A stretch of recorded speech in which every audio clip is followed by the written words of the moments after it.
Muy buenas, bienvenidos a Prohibido Callarse. Yo soy Roberto Rodríguez Tejero y tenemos tremendo programa para ustedes. En solamente unos minutos vamos a estar estableciendo contacto con Tallahassee. Vamos a hablar con el representante Manny Díaz. Nos va a acompañar la periodista política del Herald, Patti Massey, va a estar aquí con nosotros. También vamos a hacer contacto con Washington para averiguar lo último que haya en torno al tema de Ucrania. Nos va a acompañar uno de los analistas políticos más respetados en este tema. Pero vamos a comenzar con Venezuela. Como todos los que siguen las noticias saben, ayer hubo marchas multitudinarias a través de todo Venezuela. El tema era la expulsión de las Fuerzas Armadas de funcionarios del régimen castrista. El pueblo venezolano se lanzó a la calle y vamos a hacer contacto con Venezuela en solamente unos segundos, pero antes hemos preparado este reportaje especial para ustedes. Adelante, Luis. Cientos de opositores venezolanos marcharon en Caracas este domingo en rechazo a la injerencia cubana en una nueva jornada de protestas contra el gobierno de Nicolás Maduro.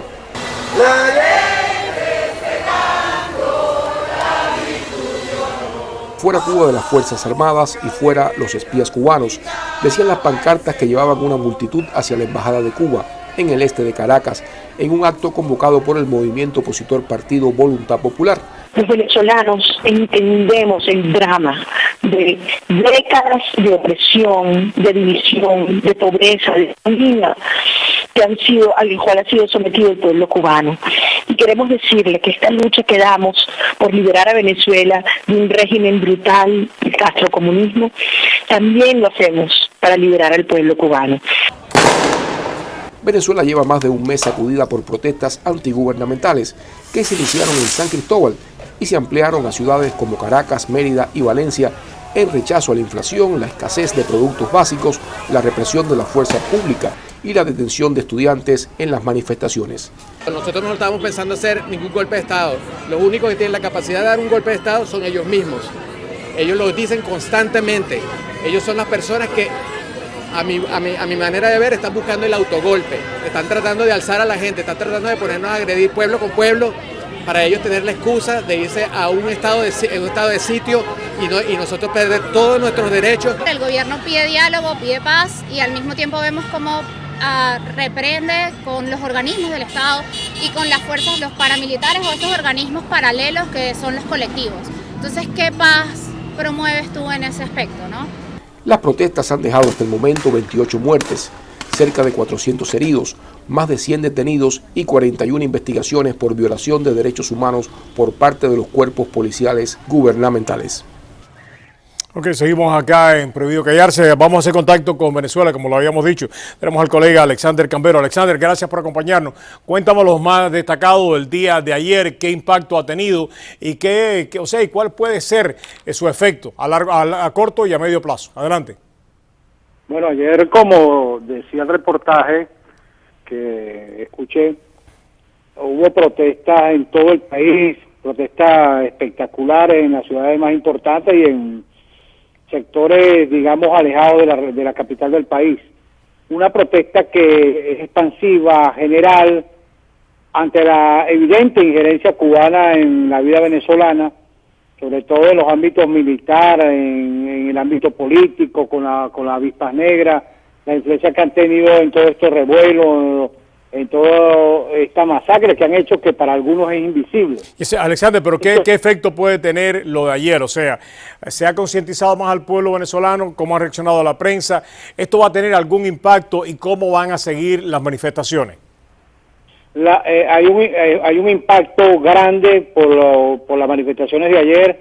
Hay una sensibilidad de la gente, hay un crecimiento del apoyo, del respaldo, ya no en solo del este de Caracas, sino en el oeste capitalino, en parte de las 24 parroquias que es la capital, en los estados más importantes, en las ciudades más prominentes del país, en todos los sectores hay un despertar de la gente porque estas protestas han venido sensibilizando al pueblo con respecto a la influencia cubana y con respecto al régimen tiránico que tenemos.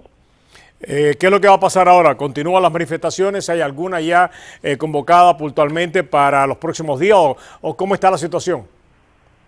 Se siguen convocando manifestaciones, se sigue haciendo esto, pero lo grave del caso es lo que tenemos hoy en Altamira, en Caracas, donde hay más de 2.000 personas, 2.000 piquetes de policía, de guardias nacionales, de funcionarios cubanos que están allí tratando de montar un estado de sitio. Es lamentable ver hoy en fotos a través de las redes sociales cómo estaba el ministro Rodríguez Torres conversando con un muchacho esposado.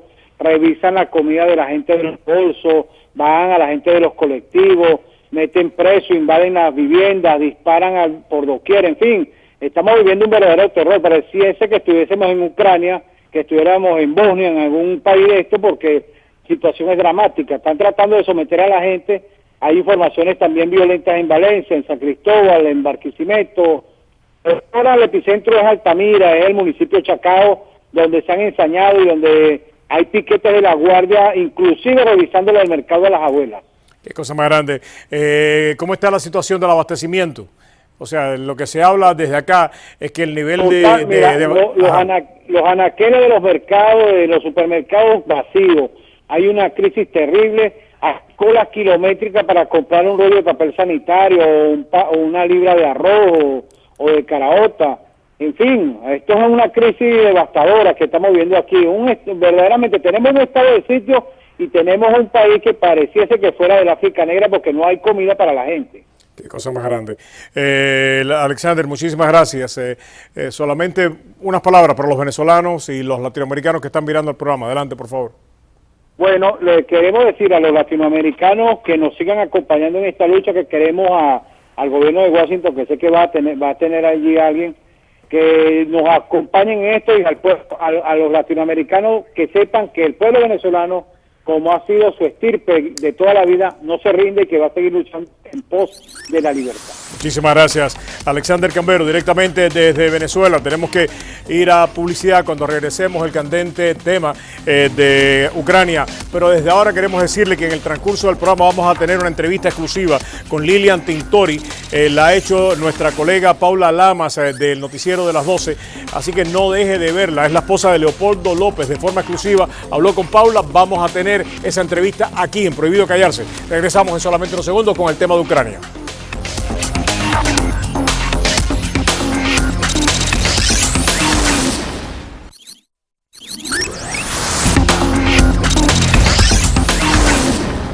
Ok, regresamos acá, tal y como lo habíamos dicho, vamos a abordar el tema de Ucrania, Crimea, todo lo que está sucediendo en esa región. Nos va a acompañar en solamente unos segundos el doctor Lajos Sajdi, pero antes vamos a escuchar y a ver este reportaje que ha preparado para nosotros nuestro compañero Luis Guardia. Adelante, Luis. El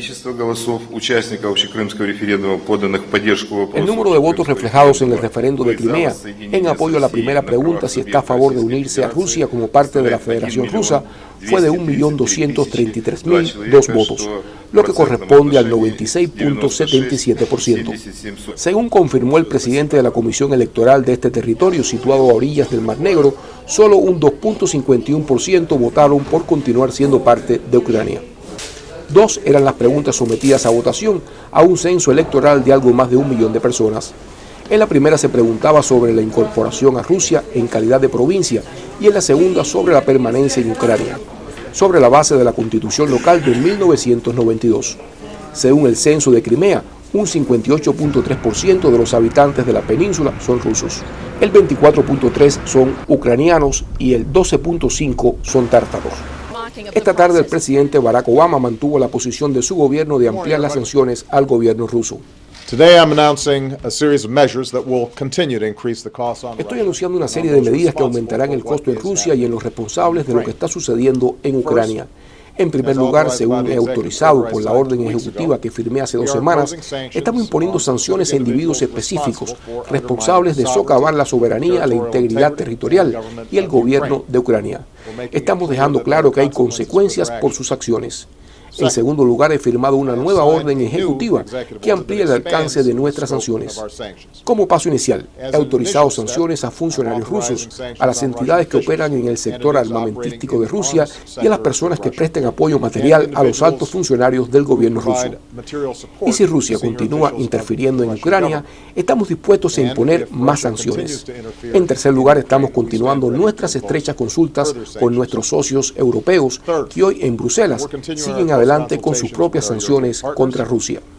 Las formalidades para completar el proceso de incorporación deberían incluir el reconocimiento de la independencia de Crimea por parte de Rusia, la preparación y firma de un tratado bilateral y someterlo al Tribunal Constitucional para su aprobación por las dos cámaras del Parlamento ruso.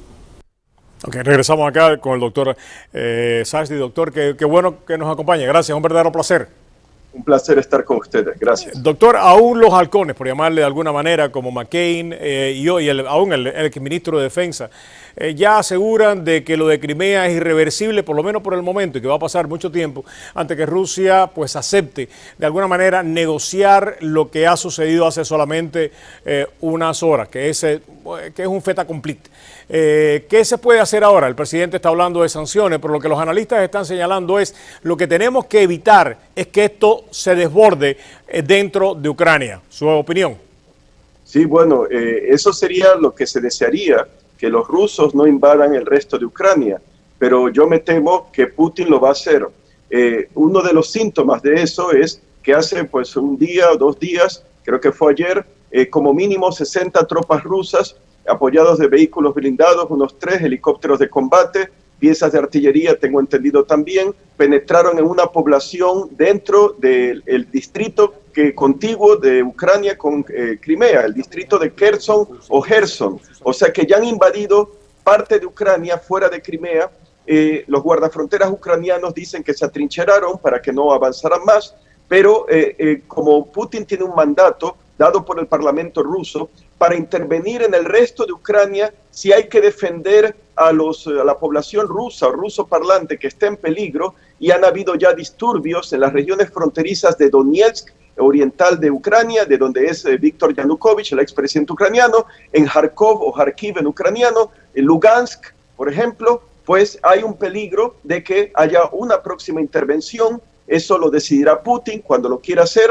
Y claro, como ya Occidente ha dicho que no van a haber tropas sobre el terreno, al menos Estados Unidos lo ha dicho, McCain, que no habrá tropas en Ucrania, tropas americanas, pues eso, y la OTAN, claro, está también renuente, Francia, Gran Bretaña, Alemania, por ejemplo, pues eso, en mi opinión, es invitar a la próxima etapa de lo que Putin, en mi opinión, planea, que es quedarse como el resto, o sea, con Ucrania Oriental y Ucrania del Sur. Y cuando digo Ucrania del Sur es la costa que le queda del Mar Negro a Ucrania, hasta Odessa, posiblemente incluso uniéndose a Moldavia, o sea, a la República Rebelde de rusos comunistas que tienen en Transnistria, que era parte pues de Moldavia, han estado de facto allí independientes. El ejército ruso tiene el 14 ejército, 14º ejército,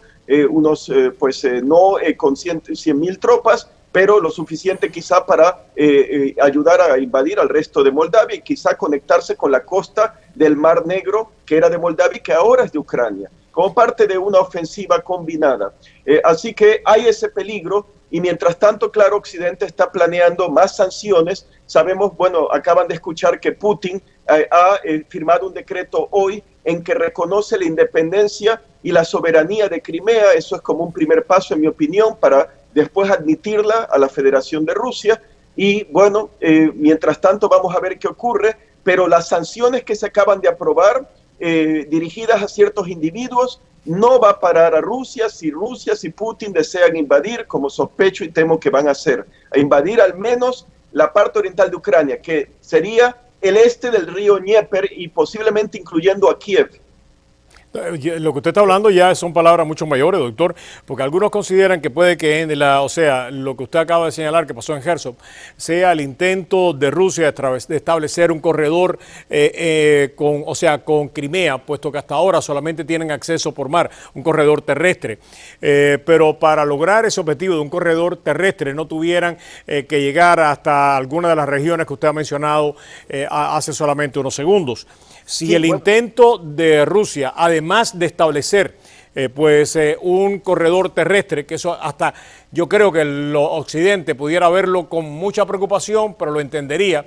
Si el intento de Rusia es avanzar hasta alguna de las regiones que usted acaba de decir, como Odessa y aún Kiev, esto pudiera terminar en un conflicto ya serio, militar, con los ucranianos. Y habrá que ver si la población ucraniana, si lo que queda del ejército ucraniano debilitado por los años de la presidencia de Yanukovych, que considero que debilitó a las Fuerzas Armadas ucranianas deliberadamente porque pienso que él era un agente de Moscú, eso podría provocar una resistencia por parte de los ucranianos, una guerra entre Rusia y Ucrania, y claro, un puente terrestre entre Ucrania y Rusia se podría establecer, por ejemplo, una invasión a Dnipropetrovsk, que era, por cierto, la región de donde es Yulia Timoshenko, de allí con la región de Kherson, que es la que tiene frontera terrestre con Crimea, y bueno, avanzaría más allá si consideramos, por ejemplo, mi sospecha es, porque en Odessa hace como una semana y pico hubieron protestas también por agentes, en mi opinión, provocadores rusos, soliviantando a la población ruso parlante en Odessa. Eso para mí me indicaba que ese sería uno de los objetivos, pero ahí habrá que ver, claro, y Ucrania en ese sentido está desarmada. Pero hay algo más que podría hacer Occidente, esta es mi opinión. Estados Unidos podría desplegar fuerzas navales mayores, parece que ya tiene un destructor de misiles teledirigidos en el Mar Negro, como una amenaza velada de que Rusia no se atreva a violar la soberanía de Ucrania, porque esto es muy serio. Si Rusia se sale con la suya y viola la Carta de las Naciones Unidas, como también el acta final de Helsinki, que es base fundacional de la Organización de Seguridad y Cooperación de Europa, y también el llamado Memorando de Budapest de 1994, en el cual la Gran Bretaña, Estados Unidos y, irónicamente, Rusia se comprometían a defender la soberanía de Ucrania y su independencia e integridad territorial, al Ucrania abandonar sus armas nucleares heredadas de la Unión Soviética. Si se salen con la suya, otros serán los siguientes, como dije, Moldavia, Bielorrusia, que es un aliado estrecho, pero basta que le invadan, tumben a Lukashenko y se establezcan allí. Los países bálticos eventualmente, está Georgia en el Cáucaso, Azerbaiyán, y con eso le cortarían el acceso a Europa a petróleo y gas del mar Caspio. Que lo que quiere Rusia es precisamente tener pues el monopolio o una gran parte, un gran porcentaje de la venta de hidrocarburos a Rusia. Exacto. Esa es una sanción que podría considerarse, aunque no inmediatamente. El 84% del petróleo ruso que exporta Rusia va a Europa. El 76 o 73% del gas que exporta Rusia va a Europa. Si Rusia les deja de comprar, esto tendría un impacto violento en Rusia y en su capacidad de financiar la guerra. Pero claro, también Europa tendría que buscar fuentes alternativas, pero está Estados Unidos, por ejemplo, con el gas, petróleo de esquistio. Y está Irán también. Está Irán. Y está Irán. Que no hay que descartar que en este caso traten de llegar a un arreglo mucho más rápido con los iraníes para tratar, porque una de las cosas que estoy seguro que Europa está haciendo en estos momentos es buscar alternativas al gas ruso, aunque se solucione. Y Irán es una alternativa para muchos en Europa y una alternativa muy real. Sí, Irán debe temerle miedo a los rusos, porque no olvidemos, cuando en la época de los zares querían llegar al Índico a través de Irán, y Stalin los invadió durante la Segunda Guerra Mundial y no quería salirse. Cuando fue la crisis del Azerbaiyán iraní, durante la Guerra Fría, así que Irán podría estar a largo plazo, si se llega.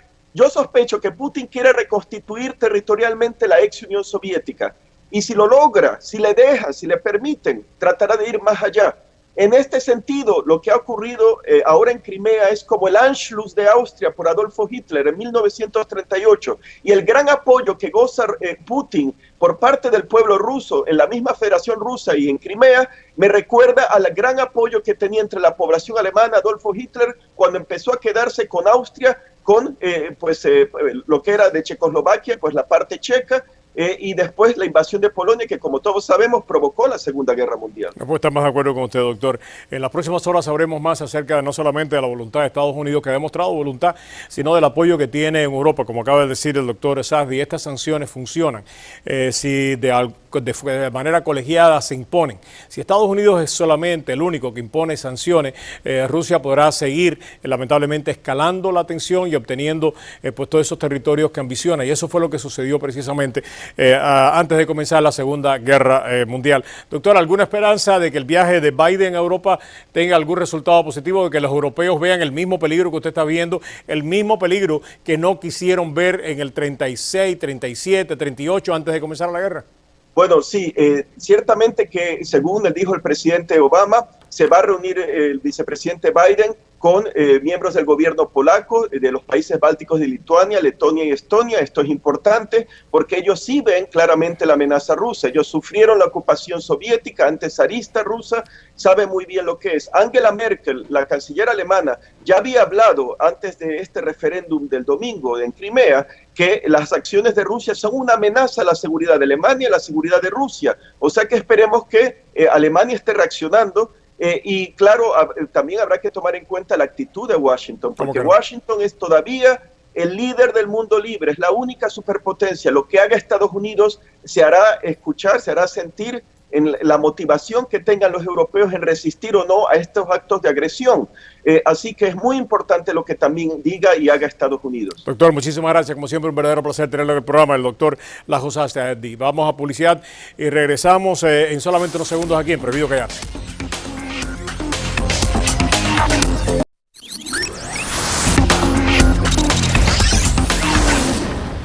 Ok, regresamos aquí a Prohibido Callarse. Tal y como le habíamos dicho, tenemos a Patricia Mazzei. Patti Mazzei es parte del equipo de periodistas e investigadores de Miami Herald. Además de eso, es una de las corresponsales políticas del periódico, donde ha venido haciendo una labor por años excelente. Muchísimas gracias. Bueno, tenerte aquí en el programa. Hacía tiempo que no nos veíamos. Es un gusto. Gracias, Roberto. Un placer. Y en Tallahassee, que también hace tiempo que no lo veíamos, tenemos al representante estatal, Manny Díaz. Representante, gracias por acompañarnos. Un verdadero placer. ¿Cómo está usted?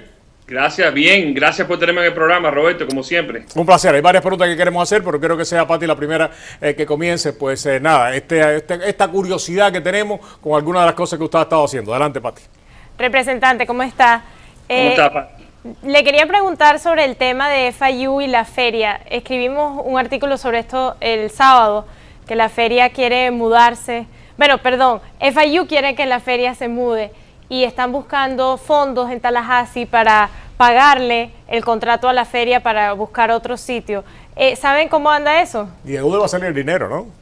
Bueno, es un proceso bien delicado. Sabemos que tenemos la feria que ha estado muchos años sirviendo a la comunidad de Miami-Dade, y a FIU, que es la universidad estatal de nosotros allá en Miami-Dade, que está sirviendo las necesidades educacionales del área. Eso es un balance bien delicado. En estos momentos no se ha hablado mucho de eso, está más o menos calladito la cosa por el momento, pero yo creo que en las próximas 2 semanas el tema va a surgir. Y con lo de Miami-Dade College, que quisieran preguntarle a los votantes si pueden subir un impuesto para ayudar a la universidad. Bueno, mucha de la delegación de nosotros está en contra de ningún impuesto. En este momento estamos esperando a ver lo que sucede con esa propuesta. No ha llegado al pleno y hay muchas conversaciones que se están teniendo aquí, pero muchas personas están diciendo que el pueblo está cansado de tantos impuestos. Tuvimos el impuesto de las escuelas, tuvimos el impuesto de Jackson. Ese tema está en un poco de peligro porque hay muchos representantes de la delegación que están preocupados por eso. Representante, 2 cosas, ¿no? Cuando usted dice el pueblo no lo quiere, el 60% de los electores ya en una votación simbólica dijeron que sí, que querían estudiar la posibilidad de aumentar los impuestos sobre la venta por un tiempo limitado para poder financiar parte de las operaciones de Miami-Dade College. Han cambiado los números porque los números que yo sé de esa votación simbólica fueron alrededor de un 60 o más de los votantes dijeron que sí.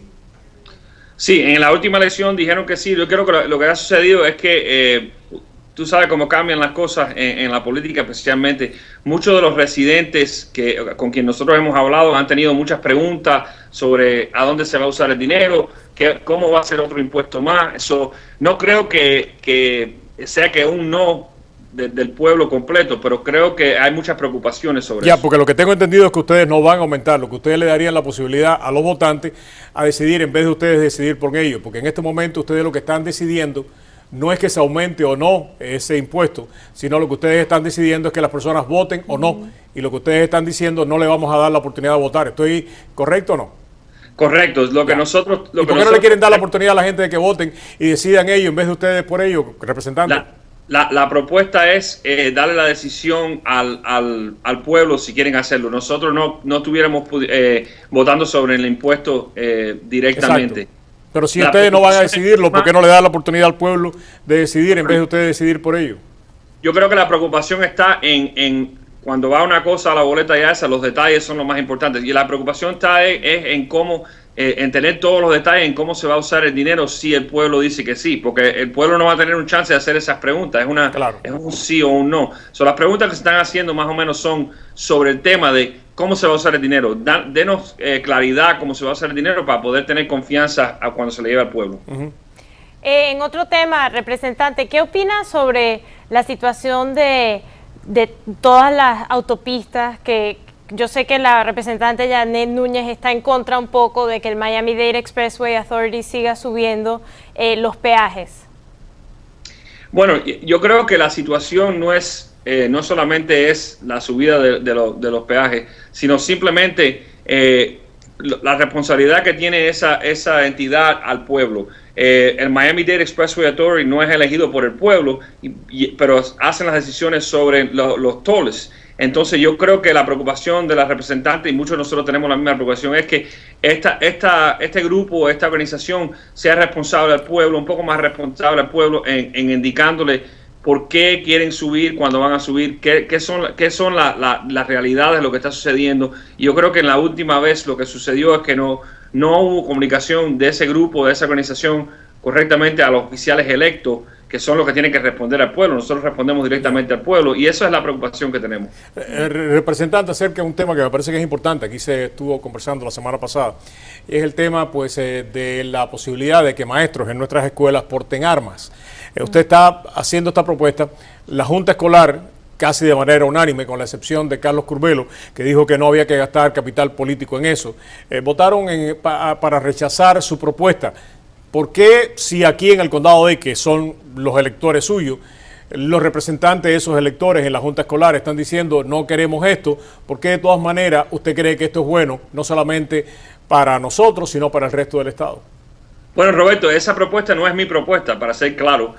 Fue una propuesta que vino frente de uno de los comités donde yo soy participante, y una enmienda. Y yo creo que aclarar una cosa. En primera, está correcto, la Junta Escolar de Miami-Dade está en contra de eso y no tienen que participar. No es obligatorio, es una opción que se le está dando. Y vemos la parte sobre los maestros.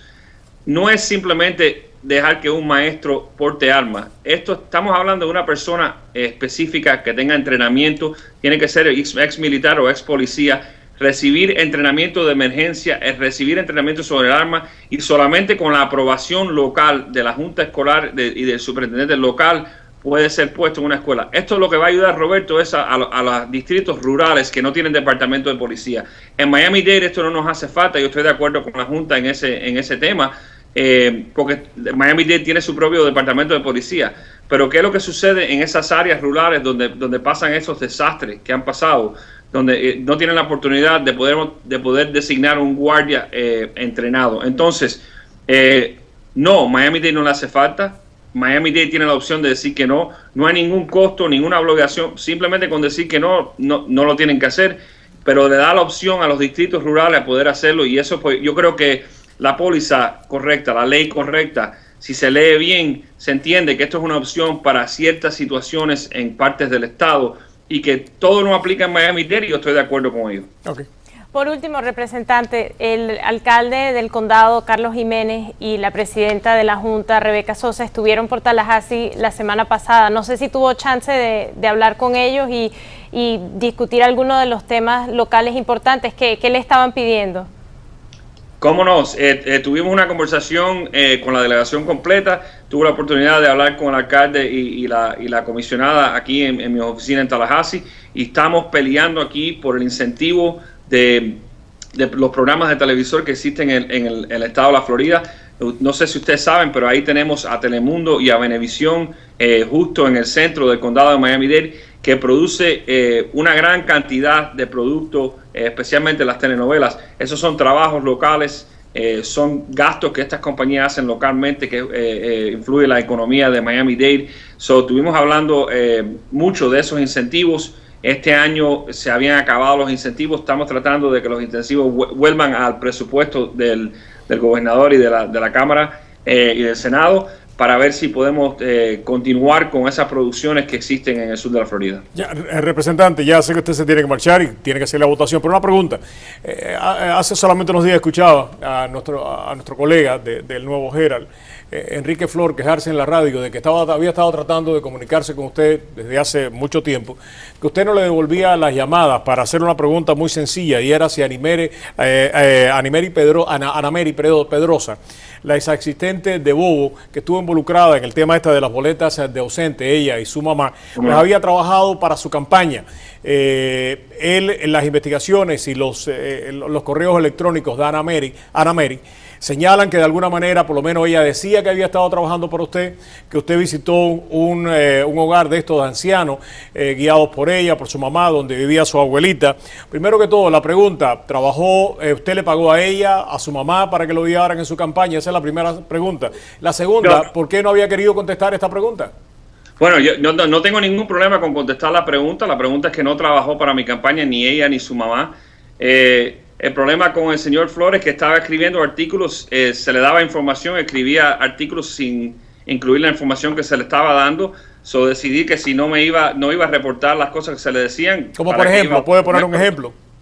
Pero, muchas veces, muchas entrevistas antes de ese punto, se habló, ya eso pasó hace casi 2 años, pero se hablaron de cosas, me hacían preguntas, se contestaban, y entonces se escribían, las historias se escribían sin incluir esas partes.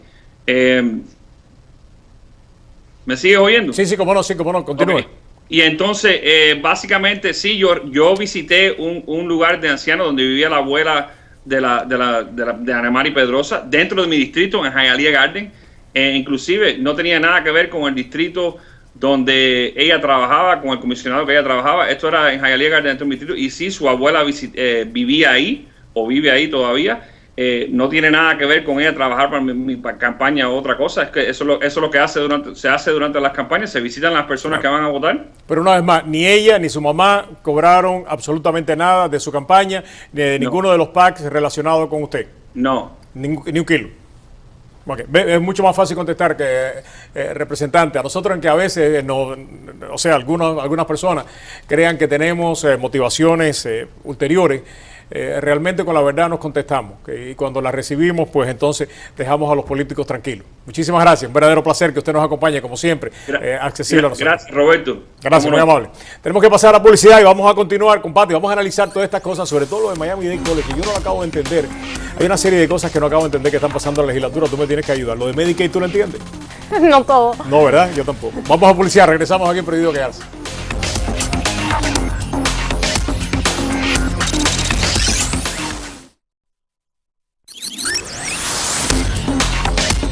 Regresamos aquí a Prohibido Callarse con Patricia Mazzei, Patti Mazzei, parte del equipo de investigación de The Miami Herald, además escritora política del periódico. ¿Qué te pareció? ¿Qué fue lo que más te llamó la atención de la conversación con el representante? Me pareció interesante que dijera que no se ha hablado mucho lo de FIU y la feria, porque es un tema candente entre la universidad y los organizadores del evento, que obviamente empezó la semana pasada, o sea que está todo muy a la superficie. Y sé que están buscando el dinero para mudar la feria no se quiere mudar, y si no se está tratando todavía en Tallahassee, la parte del presupuesto sale pronto, en los próximos días, pero uno nunca sabe allá si cuando no se está discutiendo algo es que va a pasar o al revés. Una de las cosas que hemos estado siguiendo, y a mí me parece que, entre las muchas cosas que pasan, ¿no? Y lamentablemente el único motor económico que nosotros hemos visto en los últimos años, a los cuales hay que darle dinero y hay que correr cualquier riesgo por ellos, son los estadios. Lo vimos el riesgo político que corrió Carlos Álvarez con las consecuencias, y ahora pues el alcalde Jiménez no quiere uno, quiere 2 estadios, quiere el de los Dolphins y quiere además el estadio de balompié. Pero lo del estadio de los Dolphins a mí me pareció realmente curioso, que el alcalde hace solamente unos meses atrás nos estaban diciendo hay que aprobar un impuesto porque este es el mejor negocio que tenemos en el mundo, esto es lo más que podemos conseguir, y si no casi se acaba el mundo.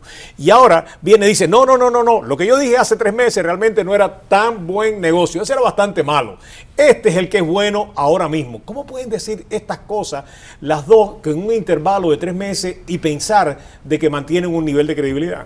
Efectivamente, hace un año era el mejor acuerdo que se podía llegar. Ajá. Y aquí estamos diciendo, no, este es el mejor acuerdo, porque lo que ha propuesto el dueño de los Dolphins, Stephen Ross, es pagar con su bolsillo la renovación del estadio. Lo que está pidiendo es que deje de pagar los impuestos a la propiedad. El año pasado estaba pidiendo fondos públicos para la renovación. Porque no podía. Entonces es un cambio bastante grande. Sin embargo, el problema sigue siendo que la ciudad de Miami Gardens depende mucho de los impuestos del estadio, también el distrito escolar, y no es que sea gran parte del presupuesto, pero creo que son $1 millón, con eso se compran muchos libros y se pagan a muchos maestros. Entonces, el alcalde Jiménez ha dicho ahorita que, bueno, que a él le parece que este es mejor negocio, pero que tendría la ciudad y el distrito escolar que están de acuerdo llegar a algún tipo de negociación con los Dolphins para ver si se puede llenar ese hueco que dejaría con los impuestos. Es que también cuando el alcalde, y eso es lo malo de gobernar bajo crisis, bajo emergencia, ¿no? Cuando el alcalde dice, si le dan el 5% también de aumento a los empleados, hay una crisis, yo no tengo que buscar 1 kilo más, ya esto no da más, voy a tener que votar empleados, y de pronto dice, 4 millones, no, eso no es problema, eso es muy buen negocio. Esas son el tipo de contradicciones que terminan mermando su credibilidad y hace que los votantes terminemos con un alto grado de inseguridad cuando nos hacen este tipo de planteamientos tan certeros, ¿no? Esto es lo mejor que hay hoy, pero mañana resulta malo si las cosas cambian. Acerca de hay un tema que a nosotros, o sea, no son nuestros políticos locales, son estatales, pero el tema de Medicaid, no acaban de pasarlo. Ustedes escribieron un análisis en el Herald tremendamente bueno, en el cual señalaban que precisamente por no aceptar los dineros del Medicaid, muchos ciudadanos norteamericanos residentes legales no iban a poder obtener los subsidios de Obamacare y vamos a estar doblemente castigados. Correcto. No recibir el dinero de Washington y además no poder obtener los subsidios. ¿A dónde termina eso?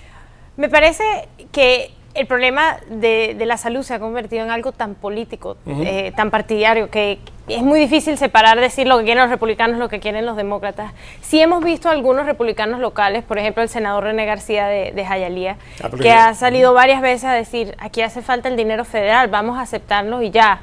Y sin embargo no ha logrado en Tallahassee que su propio partido esté de acuerdo. El gobernador enfrenta una reelección en agosto, bueno, en noviembre, las primarias son en agosto, y no creo que este sea un tema de principal importancia para él. ¿Ginting logra resolver su problema de juego este año?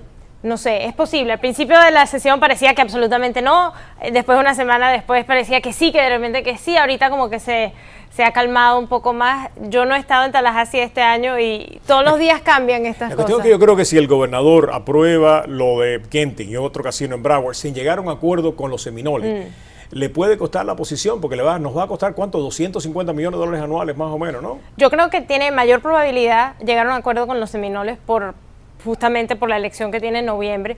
Lo de Ginting sería como que encima de eso, pero lo de los Seminoles sí tiene que ser. ¿Tú crees que se llegan a acuerdo antes que termine? Yo creo que sí, porque muchos legisladores tienen miedo de que gane Charlie Crist y entonces... Aunque Charlie fue el que hizo el acuerdo con los Seminoles, lo único que el sí, dinero pero no pueden entonces confiar en él ahorita cuando cambió Charlie de partido, exacto. Entonces quieren dejar ese tema resuelto por si acaso. Para que los Seminoles sigan siendo republicanos en vez de pronto que encuentren la luz igual que Charlie en el camino y se vuelvan demócratas y empiece su dinero a ir a los demócratas en vez de a los republicanos, ¿no? Más o menos. Aquí hay mucha gente que considera que es fácil cambiar de una opinión a otra. ¿Por qué el Miami-Dade está teniendo tantos problemas y vuelve año tras año tras año para que le digan, o sea, para que los legisladores lo único que le digan es, ustedes pueden votar, que es lo que yo le decía al legislador, o sea, al representante Manny Díaz, o sea, ustedes no están tomando una decisión, ustedes la decisión que ustedes están tomando es no dejar que la gente tome una decisión. Yo me acuerdo que yo cubrí la elección en 2008, creo que fue, cuando que tú mencionaste anteriormente que 60% de los votantes dijeron que estarían a favor de un impuesto, pero no era obligatorio, era solamente como una encuesta. Era una cuestión simbólica. En ese momento no se logró, después creo que en 2011 no se logró poner en la boleta. Miami-Dade College pensaba que tenía los votos en Tallahassee para hacerlo, pero hubo un problema de que el impuesto no iba a beneficiar a FIU y hubo ahí como una competencia interna. Y no se llegó a nada. Ahorita tengo entendido que sí habría algunos fondos para FIU como parte del impuesto para Miami-Dade College. Entonces ahí de repente resuelven ese tema interno que fue problemático anteriormente. Pero como hemos visto que el distrito escolar se le subió el impuesto, que a Jackson se le subió el impuesto, que subieron los peajes, hay muchos políticos en un año de reelección que no van a estar a favor de cualquier impuesto. Yo creo que más por una cuestión política, yo creo que por una cuestión de la influencia de FIU en Tallahassee, que es extraordinaria. Y muchos de los legisladores han trabajado o trabajan, aunque ya la mayor parte de ellos no se dedican a trabajar por FIU. O sea, en su momento hasta el senador Marco Rubio también. Pasaron por ahí. Todo el mundo pasó por ahí, pero ahora van por los charter schools. Ahora en vez de FIU trabajan para los charter schools. ¿No te parece? O sea, y por eso me parece que Miami-Dade College no ha tenido tanta suerte todavía, porque no tiene el nivel de influencia política. O sea, no ha contratado tantos políticos para que trabajen para Miami-Dade College como ha contratado FIU, que a través de los años sí se ha dedicado a eso. ¿A ti no te parece un escándalo? Porque a mí me parece un escándalo mayor, y ustedes lo han cubierto, pero no de forma global, que la mayor parte, digo la mayor parte no, pero casi todos nuestros legisladores trabajan para los charter schools. Siempre el problema ha sido que la ley de conflictos de intereses estatal, la ley de ética, dice que si yo, legislador, voto a favor de un proyecto de ley que beneficia a mi negocio, solo es un conflicto si solo beneficia a mi negocio. Si en cambio beneficia a toda la industria, no hay problema. Claro. Entonces ahí dicen, bueno, beneficia a todos los charter schools, no solo al mío, entonces estamos bien. Es una línea ¿Pero cuánto gris. trabaja? O sea, la senadora Anitere Flores trabaja, Manny Díaz, yo le iba a preguntar, lamentablemente el tiempo se nos iba, y está en un comité que termina evaluando. Tiene familiares que controlan Eric Fresen, exactamente, pudiera seguir nombrando bueno, Trujillo. Dade Medical College, exacto, que Trujillo, no es charter, es privada. Pero... Exactamente. Y lo que hemos visto también es un traspaso, desde que ellos descubrieron la luz en los charter schools, lo que hemos visto es un traspaso de fondos de las escuelas públicas para los charter schools. Coincidencia o no coincidencia, pero esto sucede cuando ellos han empezado a trabajar, a obtener beneficios económicos de los charter schools. Y esos fondos, muchos de ellos han sido para construir y renovar escuelas, que por eso vemos colegios viejos, hay muchos bastante nuevos que se hicieron en los últimos 10, 20 años, pero los más viejitos han tenido problemas de aire acondicionado, aislamiento, etcétera, y por eso fue que el distrito escolar pidió que se subiera el impuesto el año pasado, hace 2 años. Ya por último, Distrito 13, ¿qué te pareció la elección?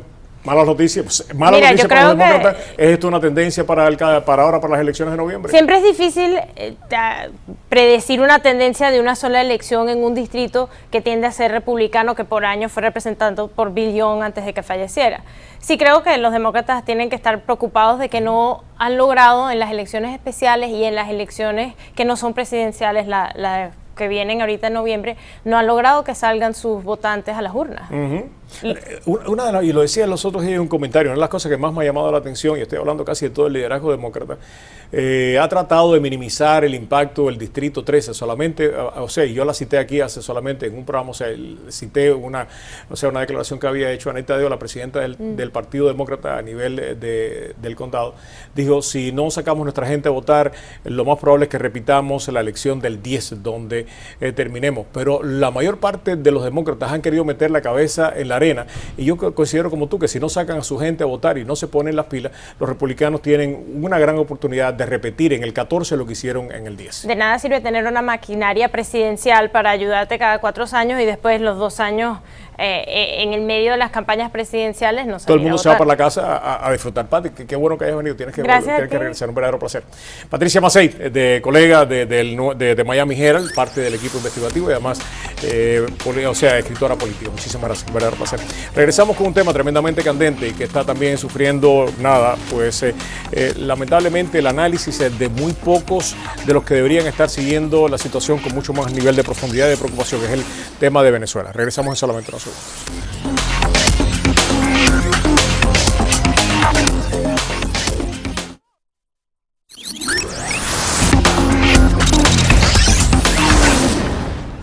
Aunque regresamos acá, como le contábamos al principio del programa, nuestra colega y presentadora del noticiero de este canal, de Mira TV, que se transmite todos los días de lunes a viernes de 2 a 1 de la tarde, logró una entrevista exclusiva con Lilian Tintori. Lilian Tintori es la esposa de Leopoldo López.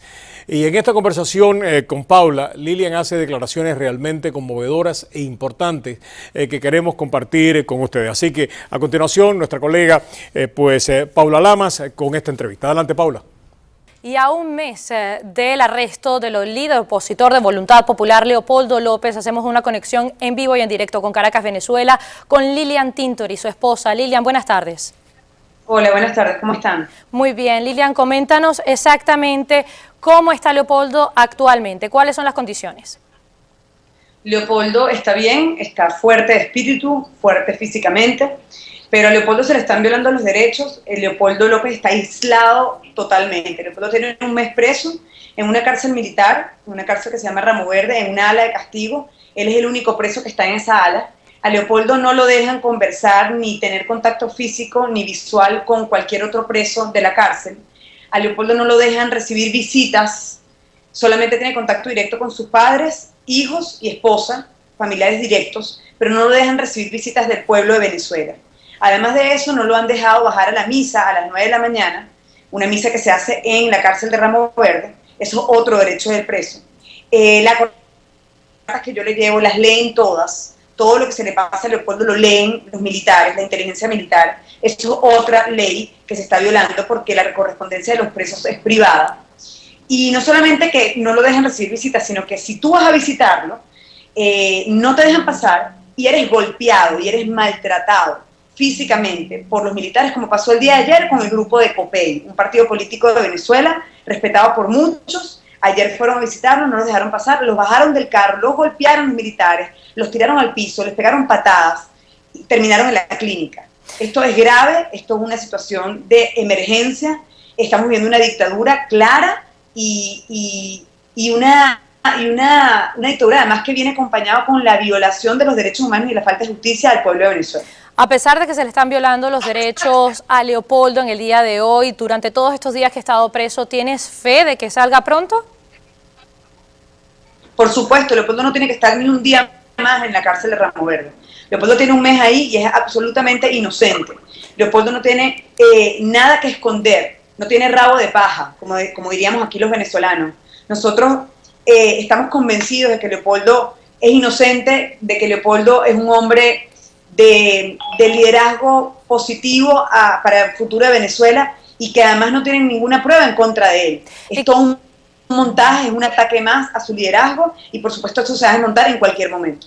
Eso te iba a preguntar, ¿cómo crees que en las instituciones de justicia en Venezuela actualmente para que dejen libre a Leopoldo rápido? ¿Cómo crees que esto va a suceder de un momento a otro? Porque Leopoldo no está solo, Leopoldo representa a muchos venezolanos que quieren cambio. Leopoldo no es Leopoldo López el que está ahí preso solo, no, Leopoldo dio la cara porque representa a muchas familias de Venezuela. Leopoldo tiene años recorriendo el país de punta a punta y ha identificado los problemas básicos de los venezolanos y los problemas graves también. Y ha identificado que si nosotros no damos este paso adelante como venezolanos y no reclamamos y protestamos por nuestros derechos, pues la dictadura nos pisa y nos lleva por delante y nosotros no aceptamos eso. Nosotros exigimos un gobierno democrático, exigimos que las cosas se hagan bajo la Constitución y la salida, como siempre lo ha planteado Leopoldo y su equipo y sus aliados, están dentro de la Constitución. ¿Cómo ves el papel de la mujer venezolana siendo tu mujer y encabezando muchas de las marchas en apoyo de los estudiantes actualmente en Venezuela? ¿Cómo es el día a día de una mujer que tiene que estar pendiente de sus hijos, que tiene que estar pendiente de traer comida a la casa, pero al mismo tiempo tiene que estar pendiente de su esposo que está en la cárcel? Sí, bueno, me siento identificada con la mayoría de las madres venezolanas que hacen ese trabajo solas. La mayoría de las mujeres venezolanas trabajan, son papá y mamá al mismo tiempo, le echan pichón, salen a las 3 de la mañana de su casa, llevan a sus niños al colegio, les hacen el desayuno, trabajan todo el día, luego los buscan. Es decir, nosotros sabemos cuál es la realidad que vive la mujer venezolana. En este momento yo me siento identificada con ellas porque me está tocando echar mi familia para adelante sola. Tengo un mes sin esposos, tengo un mes con un esposo secuestrado por el Estado y me siento representada por ellas, me siento orgullosa de ser venezolana y de ser mujer, y tenemos una garra, y tenemos un empuje, y tenemos una constancia que no va a decaer nunca, y que nosotros vamos a levantar nuestra voz, y pues nos cansaremos de caminar, o mejor dicho, ellos se cansarán de vernos caminar, porque no vamos a dejar las calles. Por último, Lilian, porque el tiempo apremia, lamentablemente, ¿qué se piensa hacer para el día de mañana que se conmemora este primer mes de Leopoldo preso? Y también te quería preguntar cómo se vive el ambiente hoy en Caracas cuando amanece militarizada la zona de Altamira. Mañana vamos a estar todos a las 10 de la mañana en la redoma de la India, allá arriba en Los Teques. Vamos a estar muy cerca de Leopoldo, nos vamos a acercar a la cárcel de Remo Verde y ahí vamos a recibir en voz de Leopoldo un anuncio muy importante para los próximos pasos que vamos a realizar como venezolanos que estamos cansados y queremos un cambio en Venezuela. Hoy estamos viviendo un momento difícil, raro, es una represión psicológica. La ciudad de Caracas amaneció militarizada, hay militares por todos lados, nos revisan las carteras, nos revisan los suéteres, nos revisan los bolsillos. Esto es algo increíble. Esto es una muestra más de que este gobierno perdió los papeles, no tiene el control de las calles y tiene que dar una respuesta, pero una respuesta dentro de la Constitución, una respuesta democrática y dar la respuesta democrática como ellos dicen que son. Lilian Tintorín, muchas gracias por esta conexión, ánimo, fuerza y fe, y esperamos conectarnos contigo más adelante. Efectivamente era nuestra compañera Paula Lama. Felicidades por excelente entrevista. A todos ustedes, muy buenas noches, hasta mañana. Que Dios nos acompañe a todos. María Julia, nos fuimos. Muchas gracias.